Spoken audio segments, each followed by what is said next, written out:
बिस्मिल्लाहिर्रहमानिर्रहीम। अस्सलाम वालेकुम। इन्फोपीडिया की इन्फॉर्मेटिव दुनिया में खुश आमदीद। नाजरीन, आज हम आपको एक कहानी सुनाएंगे बनी इसराइल के एक आबिद की। कहते हैं किसी ज़माने में एक शख्स रहता था जिनका नाम नसूह था। नसूह एक औरत नुमा आदमी था जिसकी आवाज़ बारीक थी, बगैर दाढ़ी के था और नाजुक अंदाम सा मर्द था। वो अपनी ज़ाहिरी शक्ल और सूरत से फ़ायदा उठाते हुए जनाना हमाम में औरतों का मसाज करता और मैल उतारता था। कोई भी उसकी हकीकत नहीं जानता था और सभी उसको औरत समझते थे। ये तरीका उसके लिए जरिए मुआश भी था और औरतों के जिस्म से लज्जत भी लेता रहता।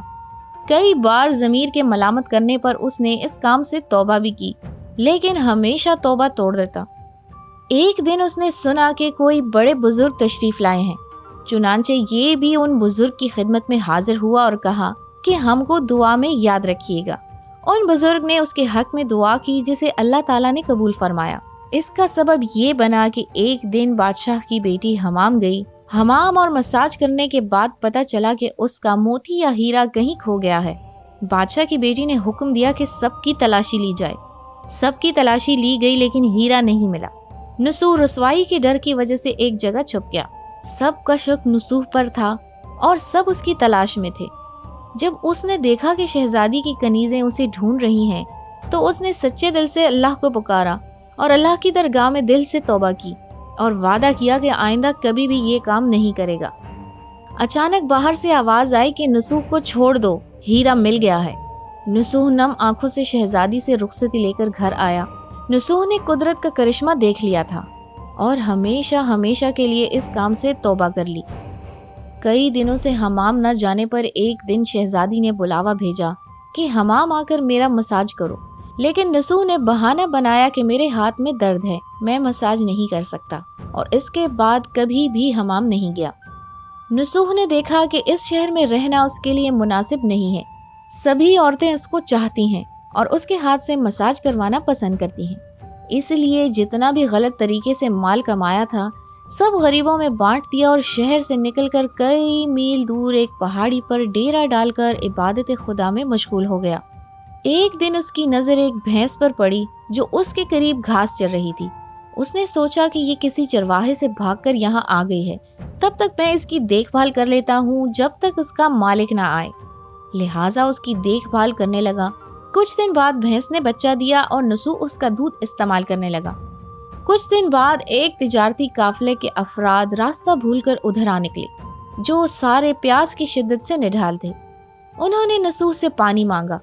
नसूह ने सबको दूध पिलाया और सबको सैराब कर दिया। काफले वालों ने नसूह से शहर जाने का रास्ता पूछा। नसूह ने उनको आसान और नजदीकी रास्ता दिखाया। जाने से पहले ताजरों ने नसूह को बहुत सारा माल दिया। उसने इन पैसों से वहां कुआं खुदवाया और आहिस्ता आहिस्ता वहां लोग बसने लगे और इमारतें बनने लगीं। वहां के लोग नसूह को बड़ी इज्जत और एहतराम से देखते थे। रफ्ता रफ्ता नसूह की शोहरत बादशाह तक जा पहुंची, वही बादशाह जो उस शहजादी का बाप था। बादशाह के दिल में नसूह से मिलने का बड़ा इश्तियाक पैदा हो गया। उसने नसूह को पैगाम भेजा कि बादशाह उससे मिलना चाहते हैं, मेहरबानी करके दरबार तशरीफ ले आए।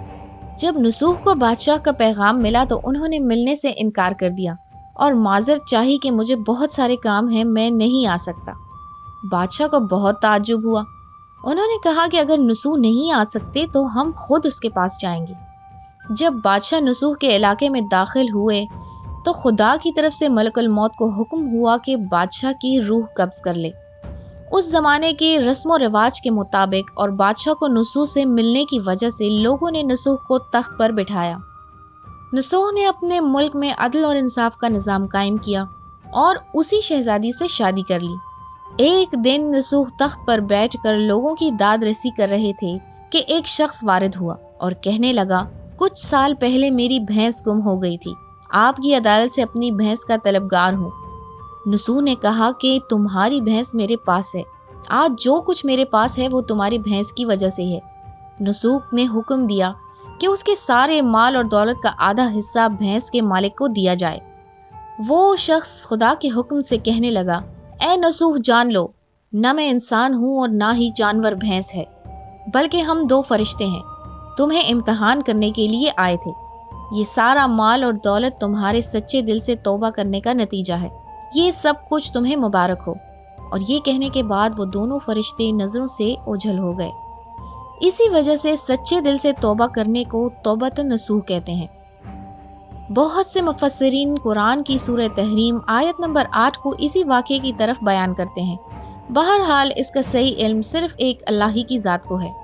کئی تفاسیر میں نصوح کے معنی اس طرح کے ہیں کہ توبہ نصوح سے مراد وہ توبہ ہے جس کی لوگوں کو نصیحت کی جاتی ہے کہ اس کی طرح توبہ کریں، کیونکہ اس کے آثار توبہ کرنے والے میں ظاہر ہو جاتے ہیں، یا توبہ کرنے والے کو نصیحت کرتے ہیں کہ گناہوں کو بالکل ختم کر دے اور کبھی بھی گناہوں کی طرف نہ جائے۔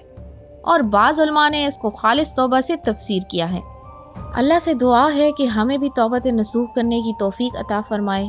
آمین ثم آمین۔